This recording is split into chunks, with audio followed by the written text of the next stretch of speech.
largaron el Gran Premio 10 de noviembre. Sale efectivamente el camino al participante número 1, el Faraón.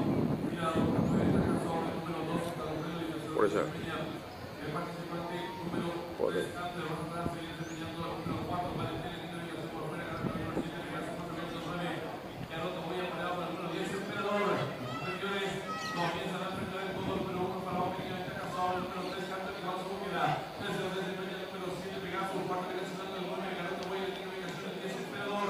Competido en la mitad de todo, el número 3, Hunter, que ya está cansado, el 7, Pegasus, que la tercera ubicación se desempeña el 9, ganando muy bien, cuarto que está el 10, Emperador, y el Gran Premio 10 de noviembre está en la recta final.